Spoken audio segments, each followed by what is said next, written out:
Rabotay, Erev Tov Mevorach, Erev Tov. I am very happy, I don't see everyone, but I'm very happy to know that everyone see me and I see them in my heart.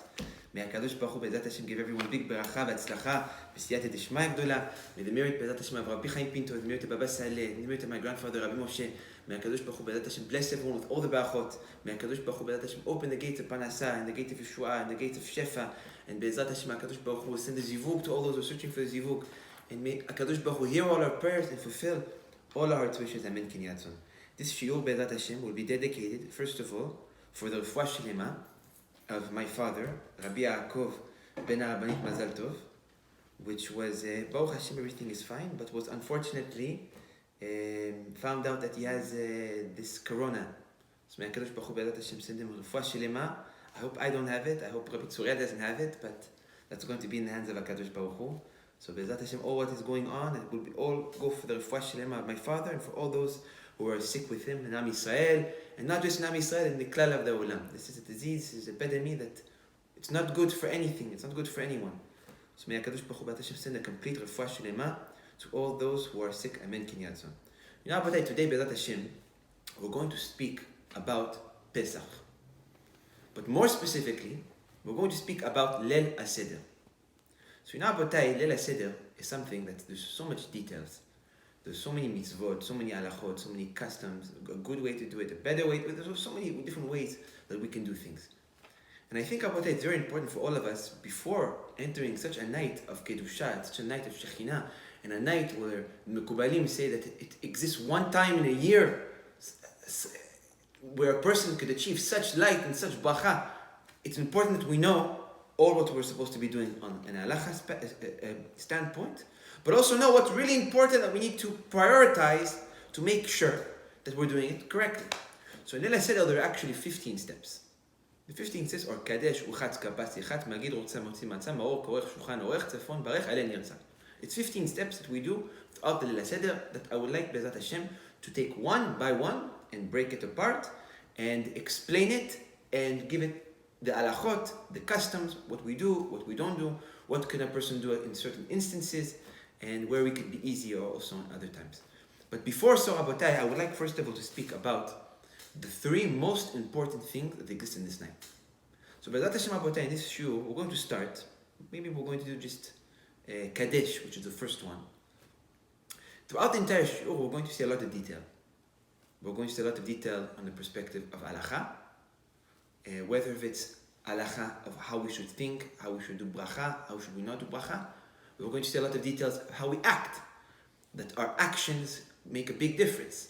How we should sit, we should pour the wine, why do we pour the wine in this way, and other halachot of things that we need to prepare before the Chag, which is detailed like what type of wine, what type of matzot, what type of etc., to make sure that we're doing this night as best as possible. But you know, Abotai, before we get into all the details, I want to make sure that we all know what is important. We all grab what is truly important that will make the difference between a good Chag and an amazing Chag. Not just for the way we feel with amongst people, but also the way our neshama feels, the way our mazal is being treated, the way our neshama is being fixed and blessed in that night. And that is what I would like to start with, and then we're going to move on to the detail of the 15 steps. Now, Abotai, we would like everyone, Be'ezat Hashem, to clear their stomach from all the questions that they have. If a person has a question on one of the subjects, we're going to break subject by subject and give an opportunity for every person to ask a question. So I advise everyone, Abotai, take a piece of paper and a pen, get yourself ready, put step by step on how we're going to do the Chag, and as well as all one's questions, we can put it in Rabbi Tzuriel. We'll read them out loud every few minutes when you see a few questions. Yeah, every time, maybe towards the end of the subject, that way we don't get stuck every 2 minutes with questions. So every time end of a subject, we're going to open up for questions and we're going to answer all the questions. Like that, Be'ezat Hashem, we all feel that we have everything that is not understood will be understood, Be'ezat Hashem. So you know, Abotai, before entering all the details, I would like to speak about the three things that actually are the most important. Were the three things that we could completely forget on all the details we're going to speak about and focus on these three things, and our Chag will be considered we did a perfect Chag. So the first detail, Abotai, that we need to speak about, it's a detail that we speak about in many other holidays, in Purim, and Sukkot, and Shavuot. But on Pesach, it's especially important. And that is, Rabotai, the concept of the simcha that one holds on the night of Pesach. Every holiday, Rabotai, we say that it's important to be in happiness. It's important for one to be happy in his heart. Pesach, it's at another level. Why? Because we're going to explain what really happens on Pesach. In Rabotai, it says in the Bnei Sachar, which is a book on the Mazal of the month, it speaks a lot about the Mazal of the month and the Mazal of different timings. It's mentioned that every single day leading up to Pesach, meaning the day that we are in now, the first 12 days of the month actually represent every single day of the year, month of the year. Meaning that a person needs to act besimcha in these 12 days leading up to Pesach. For what reason? For the reason that when he acts besimcha, he brings Shekhinah down to that day, which as a result brings Shekhinah to that month who corresponds to that day of the 12 days. So essentially, like what we mentioned many times throughout the year, the simcha is what? It is a key. It is an opening of bringing down what? Of bringing down Shekhinah. Where it said that the place that there is no simcha, there is no Shekhinah. So a key to bringing Shekhinah to our table is having simcha. Now in Pesach Rabotai, bringing the Shekhinah to our table is actually the goal of all what we're going to do throughout the entire night. Meaning throughout the entire night we're going to be speaking about many different subjects, about eating many different foods, asking many different questions. But the end goal, the result, is bringing down what? It's bringing down a Shekhinah. But not just any Shekhinah, a special Shekhinah, that this Shekhinah is unique to Pesach. It is a Shekhinah where a person can completely change his mazal and change his fate completely. And that is why, Rabotai, we say that it is so important that on the day of Pesach, a person needs to pray for Parasha, for Zivug, for things that attach to the mazal. Why things that attach to the mazal? Because we do a good enough job throughout the entire night. The end result is what? Is bringing down a Shekhinah, which we're going to explain in a few minutes, who comes from the Binah. And that Shekhinah is a Shekhinah that can change our mazal completely. And that's why we say that on the day of Pesach, a person needs to have kavanah, needs to have in mind to pray for his mazal, to pray for his zivug, to pray for things that are attached not necessarily to one's deeds, but to the form and the shape of that person's mazal. I hear a noise, Rabbi. I know, somebody's on mute. That's what I'm trying to find out. Regina, it's your mic. Mute your mic, Gigi. Zero? Yeah. Zero, okay.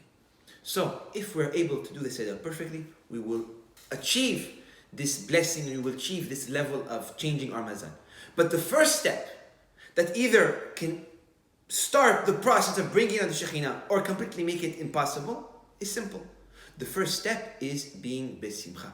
Because even if we do an amazing job on every single detail, we do every single detail perfectly, but we're not acting besimcha, it's worth nothing. You can take the entire Leila Seder and it's not going to be it's not going to be worth any value, because from the beginning you already kicked away the Shekhinah. Because the Shekhinah needs to be in a place of simcha. And we see something throughout the entire Torah. People that were sad, no prophecy could come to them. People that were not happy were not able to achieve levels of presence of HaKadosh Baruch Hu. And that is why, Rabotai, the first step that was out of the three most important steps is acting besimcha. Now, Rabotai, it said one time about the story of one of the students at one of the big Admorim. That this student was a big machmir. He was a tough student. He wasn't a person that's looking for easy. He wanted to do always Mishrat Adin, the best, and everything. So before Pesach, he said he wants to completely find from the Rebbe what is the biggest mitzvah that he could do. So he went to the Rebbe, he asked the Rebbe, I want the Rebbe to tell me now, before Pesach, which is the time of the Geulah, which is the time when the Geulah is supposed to come at least, so it is a time of Teshuvah, like what we say in the Zohar Kadosh, that Nisan, in the month of Elul, there are 2 months that a person needs to act in the exact same way. But the difference is that one, we act in a complete way of happiness, like Nisan, where we don't do Tachanun, we don't fall on our faces, Nuflim al Panem, meaning Tachanun, we don't do fast in this month, we stay in a happy mood. In the opposite side, on Elul, we do Teshuvah, but we add fast and we add Tachanun, and we do Selichot, which is the essence of Tachanun. 2 different ways of achieving to that place, But the end result is doing teshuvah. So this student went to the Rebbe and he said, Rebbe, please, I want you to tell me what is the hardest mitzvah that exists in the Torah, and what is the mitzvah that's going to bring me the most bacha through the year to come, and maybe even do my part of repairing my peace in order to bring the Geulah. So this man, he thought the Rav would tell him, go burn all the chametz, burn your house down because don't even clean your chametz. Buy a new pair of tefillin, go buy the best matzot, the most expensive wine. He was already looking about selling his house to buy good wine, to buy good matzot for the Chag. The Rebbe looked at him. To his surprise, what did the Rebbe tell him? He said, the hardest mitzvah, and the mitzvah that will bring you the most shefa for the entire year to come, meaning on Pesach, we have 7 days of Pesach. The one mitzvah that will bring you the most shefa is the hardest. So he said, okay, tell me, what is it? So the hardest mitzvah is if you would be able to stay b'simcha, stay in happy mood and a happy thought for the entire Pesach. When the student heard this, he said, Rav, how is this the hardest mitzvah? This is not a hard mitzvah at all. It seems to me like a very simple mitzvah. It's even said in the Shulchan Aruch and Even Ezer and Samech Vav, if I'm not mistaken. It says there that a person, after he gets married, needs to be happy. He needs to make sure that his wife is happy for an entire year. If you're saying that to stay happy 7 days is the hardest mitzvah in the world, then what about being happy an entire year, you and your wife? So the Rebbe said something that is amazing, something that I'll never forget. When I read it, for my entire life, it's going to be chakuk in my brain.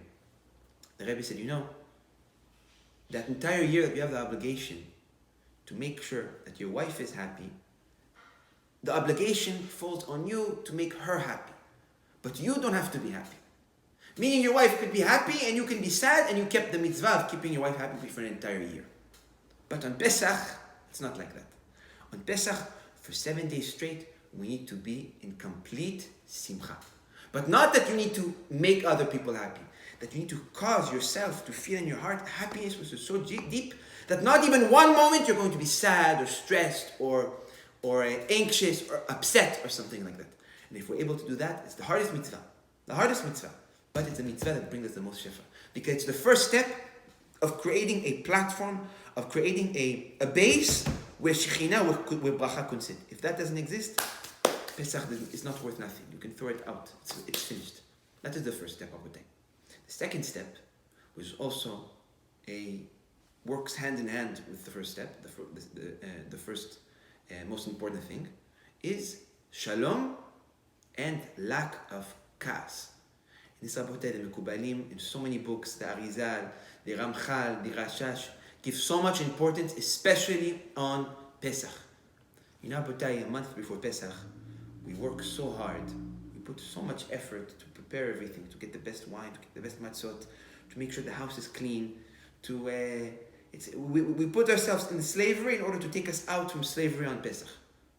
But after all that work, if we're going to come to Leila Seder and we're going to be upset and we're going to be tired and we're going to be bitter, it beats the whole purpose.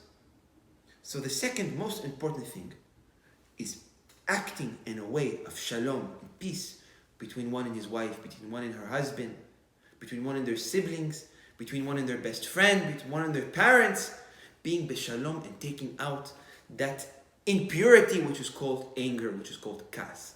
And we explained about that last week in the class, that kas, we call, what kas? What does Rabbi Nachman call kas? Because kas is Esav. Anger is Esav. Wherever there is anger, there is Esav. Wherever there is Esav, there is no Torah. Because Esav chases Yaakov and wants to fight Yaakov no matter what.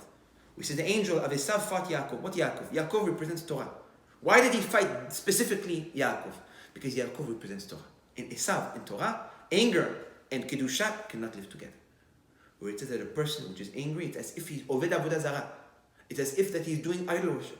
Where the concept of anger, Rabotai, is the concept of one cleaning out the attribute of the presence of HaKadosh Baruch Hu. Rabotai, there's a story with Rabbi Pinto, which whoever doesn't know who Rabbi Pinto is, I'll give a few words. He was one of the biggest Mekubalim that existed in history. He was a Mekubal that he focused a lot of his teaching on Gilgulei Neshamot, on the alachot of Neshamot, on the act of Neshamot, and how the Neshamot transfer from this world to the other. Where actually he wrote a book, which is called Ba'al Alachot Mesapot, which we mentioned it in some shiurim, which is a very scary book, which we spoke about one time how he wrote the book, It says that you used to take ruchot and shedim and you would lock them and trap them and force them to legalot. Rabbi Tzuriel, איך אומרים לגלות? איך אומרים לגלות, Rabbi Tzuriel? Reveal. To reveal all the secrets of Olamot Eilunim. So this is just to show you, Rabotai, this is not just a regular Rav. It's a Kodesh Kodeshim, a man which is pure like an angel. It says that one time, on Erev Pesach, he came back from the shul, and he told his wife, he said, I received the Ruach HaKodesh, a big revolution. Mashit Gale. Revealed. They revealed to me a big secret. What is that secret? So Abu Dabtaya said, in the Ruach HaKodesh, they told me that if we're going to do the entire Seder, the entire Leila Seder, which is Pesach, and we're not going to have even one moment, one drop of anger, we will achieve Shechina and Shefa that we will not be able to achieve in our entire life. That tonight there is an opening, tonight there is a window for us to grab it. So he went to his wife and he asked his wife, are you willing to keep that mitzvah? Are you willing to take this challenge of not even allowing 1 second of having anger? So she said, what? It came to you in Ruach HaKodesh to that level? Now, but this is a big mekubal. He said, yes. So she said, I'm taking this challenge with you. So they started to do the Seder. And it says that while they were doing the Seder, they did the mitzvah of bringing people that don't have where to eat on the table, which is a big mitzvah, which this year we cannot do, and I discourage anyone that wants to do so. If one has somebody and knows somebody that is in need, give him tzedakah, you can send them an entire meal, but we should not mix rabotai people on our Seder this year. It is not a mitzvah. Right now it's pikuach nefesh, we have to go against that. But in any case, they filled up the table with all the poor people of the city that had nowhere to eat, which is a big mitzvah where it said that a person that brings down guests is bringing the presence of HaKadosh Baruch Hu, but then at a higher level even. And on the table there were very poor people that were not used to dishes and plates and forks and such beautiful food and such beautiful utensils. So miskinim, while they were eating, they were making mess and they were dropping things and they were washing their hands on the tablecloth. And the wife was sitting down and she was getting upset. When they got up to do Netiat Yadayim, one of the hooks or clothing on one of the poor people got caught onto the tablecloth, and it says that when he walked, he pulled the entire table, and the entire table fell on the floor. When the entire table fell on the floor, the wife of Rabbi Pinto got up to say something or to be upset. All the work she put in for weeks before to prepare the Chag was all thrown on the floor, and Rabbi Pinto grabbed her hand and said, don't forget what I told you. And she agreed to it. And that night it says that because there was food on the floor, she slipped and she fell. He went to help her and he fell on top of her. And at the end of the night, they were bruised and they were cut and they were dirty and everything was destroyed. But they still kept their simcha. And Rabbi Pinto says that year was the year that all the secrets that he wrote throughout his entire life of Kabbalah were given to him in that year. So Rabotai, if we want to receive Shefa, the second most important thing that we need to do is keeping shalom amongst our family and making sure that we don't have even one drop of anger.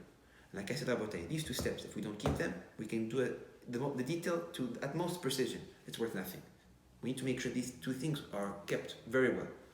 The third thing, which is equally important to all of them, and the third thing actually attaches more to detail, and it's something that is taken sometimes for less important, which is the story of Bnei Israel leaving Egypt.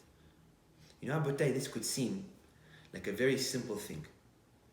Saying the story that we all know of so well, Bnei Israel were slaves, they left Egypt, Hashem did 10 plagues, Kat Yam Suf, it's a story we all know.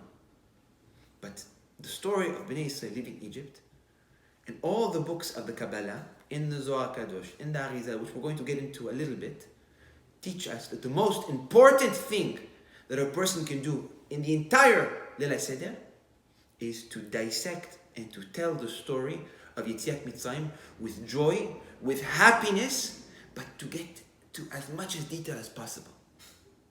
Why is that? It said Abotai something incredible. And this Abotai, before I even get to that, it even said in Shulchan Aruch, just to show you how important it is. It said in Shulchan Aruch, you don't have matzot, you don't have wine, but you did the story of Yetziat Mitzrayim, Yatza. He was included. He was Consider that he did Leil HaSeder perfectly. He had wine and he had matzot, but didn't do the Haggadah and didn't do the story properly. Lo yatsa. Not considered. But the most important Rabotai detail that we need to keep is mentioning the story of Yetziat Mitzrayim. So Rabotai, why is it that the story of Yetziat Mitzrayim is so important? Well, you could essentially, Rabotai, according to that Shulchan Aruch, you can sit down in your home by yourself, no food, no nothing, mention the story of Yetziat Mitzrayim, even alone, and it's considered you did the best Pesach. Or on the other side, you can have everything, you didn't do the story properly, and you did nothing. Why is that? So now, Botai, this actually goes back to a few concepts that we spoke about last week.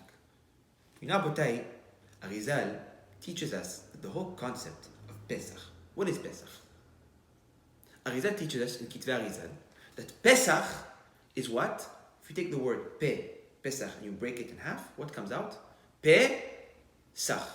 What is Pesach, Rabbi Tzuriel? a mouth. A mouth speaks. Where Pesach is a month, is a holiday, that its strength and a way of reaching its maximum capacity of attribute and blessing all comes from the mouth. From the mouth that moves. Why is that?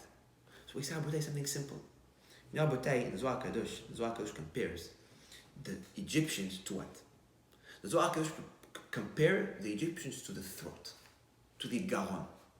Why is that? Why are the Egyptians compared to the Garon? So as we know, Abotai, in the Kabbalah, a person's body, which essentially forms even a Kadosh Baruch Hu, is built from two different aspects. You have Chabad and Chagat Nahi. Chabad being Chokhmah Bina Dat, the four attributes, the four sfirot, which represent HaKadosh Baruch Hu's thought, way of guiding the world, intelligence, consciousness. So it's a complete spiritual concept, because even us, humans, don't understand our own brain and how thoughts work. Even amongst ourselves, we're not able to reach that place. So imagine if we try to just imagine how HaKadosh Baruch Hu's thoughts and HaKadosh Baruch Hu's way of consciousness. If it's not really, because we can't give HaKadosh Baruch Hu any vessel or any mikbala, limitation. So we're not going to say that exactly. But thoughts and what exists in the head are the high levels of spirituality. Chagat Nahi, which are the 7 last sefirot, are from the shoulders and down. What is the throat? The throat is what connects the thought in the pure spirituality to the material. And that is where the Egyptians shined the best. Because what were the Egyptians? The Egyptians were complete material, but they found a way, and this is what's amazing, what it said actually in the Zohar Kadosh in last week's Parasha in Vaikra, which is incredible, where the Egyptians, their koach was what? That they knew how to control the power of Kedusha for their own benefit. Where they knew the chokhmah of the otiyot. That's a whole other concept of Kabbalah, where they knew how to control the attributes of every letter and to use them to bring upon themselves more strength to do sorcery or all the kishuf that they would do at the time. So the Egyptians were what? The Egyptian was the essence of the thought. They took the connection of material and spiritual, but directed to the tum'ah, to the impurity. And Bnei Israel were locked where? They were locked in that throat. They were locked in that place where the Egyptians did all the sorcery that they could do under the planet to keep Bnei Israel under their arms, to keep them in their slavery. And on Pesach, what do? We leave that slavery, which is represented as the throat, and we come out to freedom. How can we do so? We do so by speaking. And when we speak, what are we essentially doing?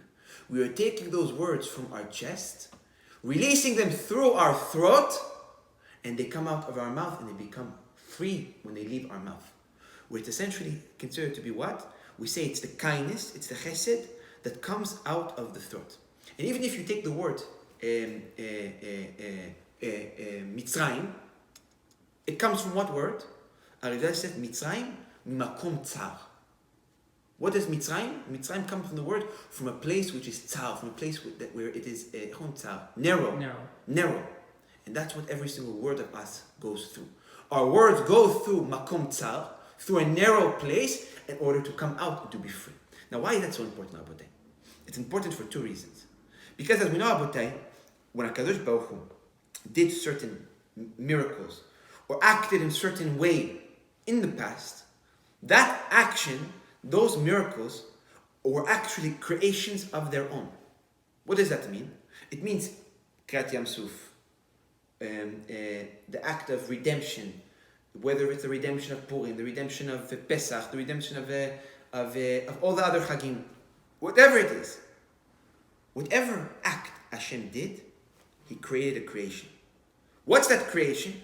That creation is the opening and the opportunity in that time frame to recreate that miracle. What does that mean? It means that on Pesach, HaKadosh Baruch Hu embedded in the days of Pesach redemption. He embedded in the days of all the other Chagim those attributes of acts. Now, us, what do we need to do? We need to try to re-imitate what they did in order to bring us in alignment to receive that redemption or that bracha that HaKadosh Baruch Hu embedded in that time. So essentially, if we're able to re-imitate, even in the smallest way, we're essentially tapping into that light, tapping into that koach.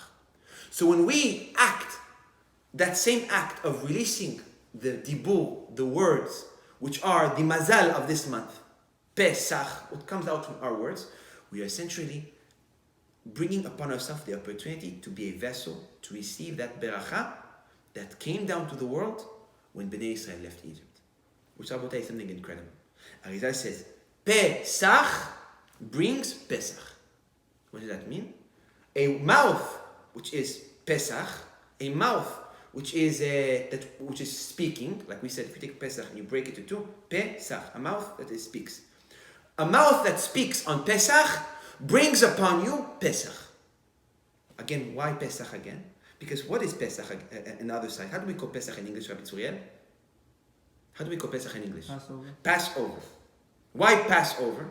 HaKadosh Baruch Hu passed over our homes and only went to the Egyptians and kept us protected.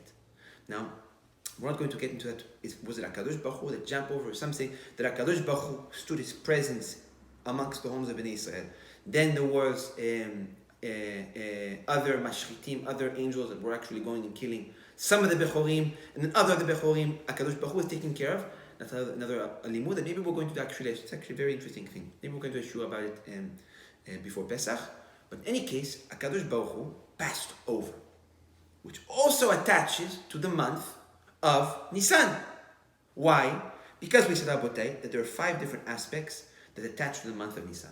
One of them is the skull, another one is the words, one of them is the Netzach, which is victory, but the physical one attaches to what? To the right leg. Now, what's ironic, that when a person hops, the Bnei Chesachar says, what causes that hop, that passing over, that psicha, which is the word hop? Rabbi Tzuriel, what is the fuel to the hop?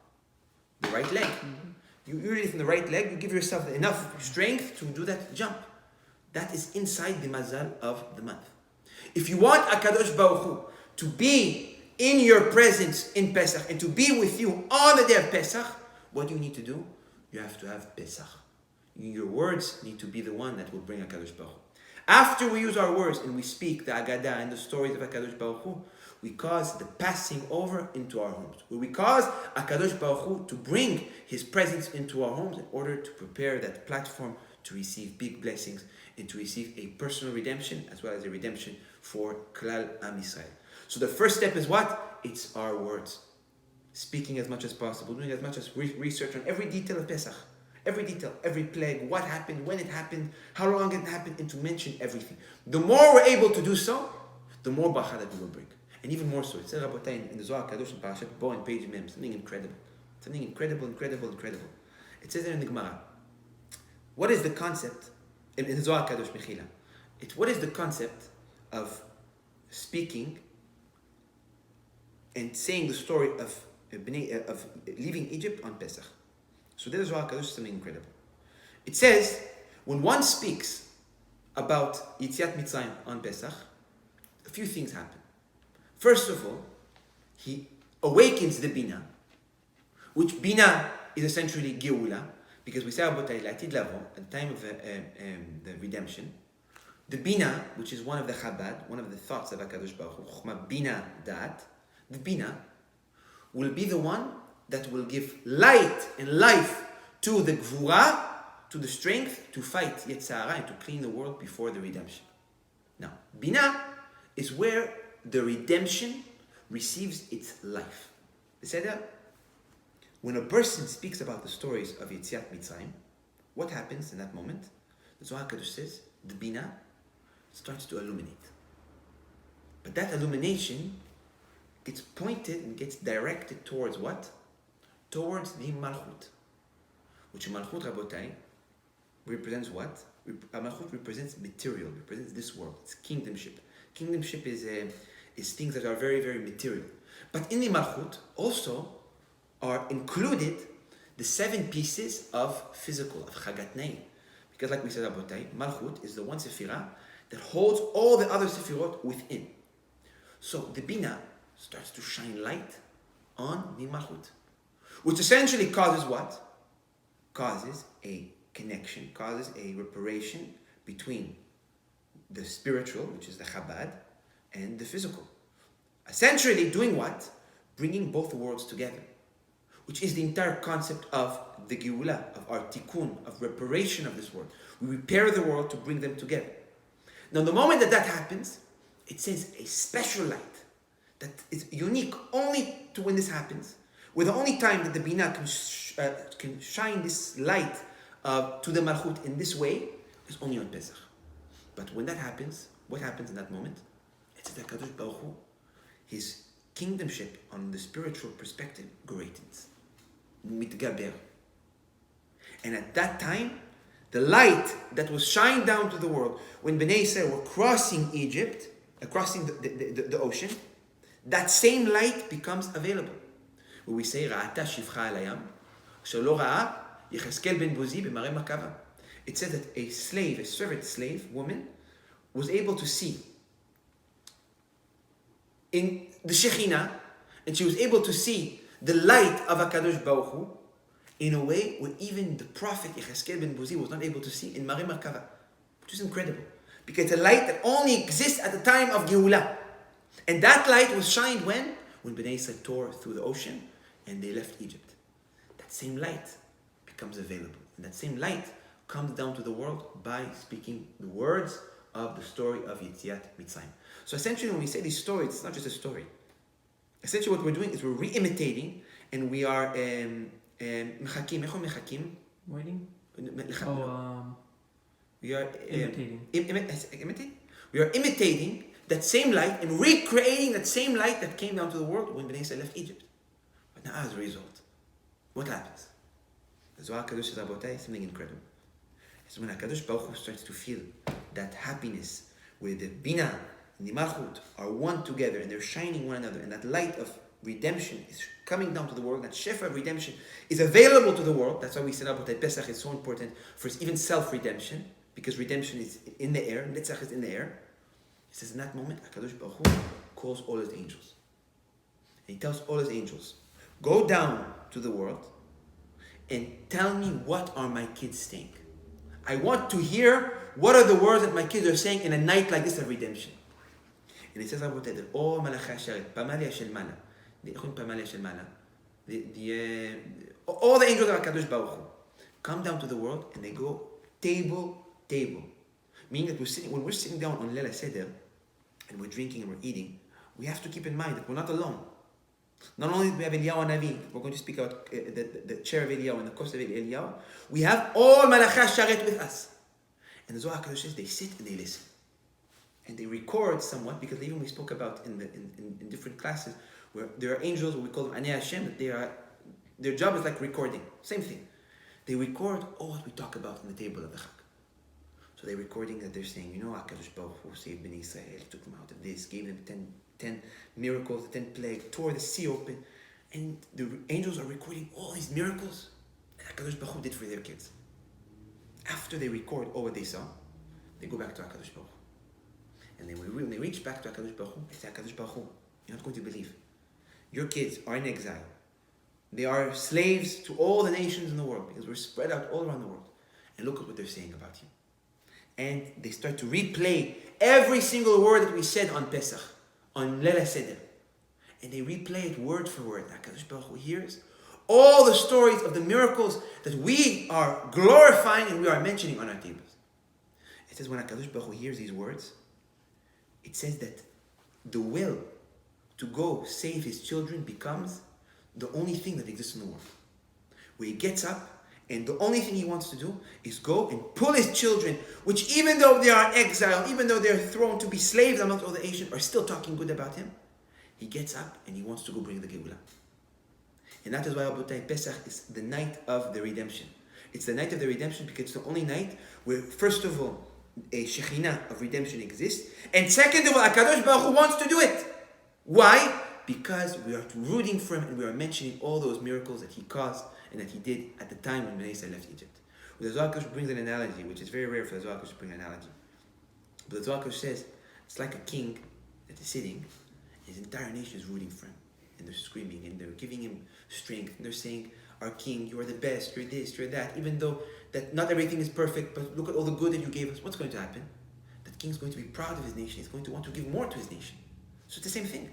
Pesach, that's what's happening. When we talk good about HaKadosh Baruch Hu, and we praise HaKadosh Baruch Hu gets up and wants to bring us Geulah. And that's why we say about that on Pesach, there is a light of Geulah, and there's an opportunity to bring redemption upon Bnei Yisrael. So that is what Rabotai are the three most important steps that we all need to keep. Simcha brings Shekhinah. Lack of anger keeps the Shekhinah. Shalom work in hand, because like we said, Shalom is also kli for Shekhinah. And third of all, it's actually pulling down the Shekhinah.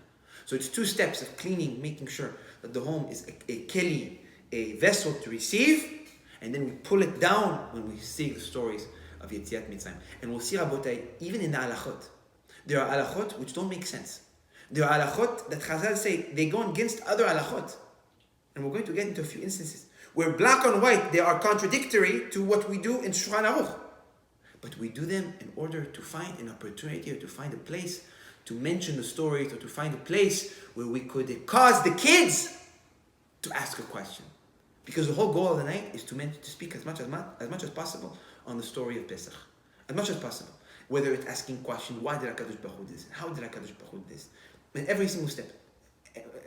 Even alone. I know about this Pesach is going to be a very hard Pesach for many people. We're not going to be always together. We usually always used to be with family, with people, with guests. This Pesach is going to be a little bit more alone. Even if a person is alone, which I hope that nobody will ever be alone on Pesach. Even if a person is alone, he should ask himself questions on the Chag.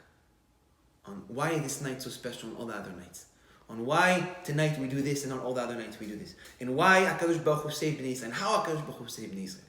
And if we do so, Rabotai, we will achieve complete Shefa. So before we start the detail, I want to make sure that everybody understood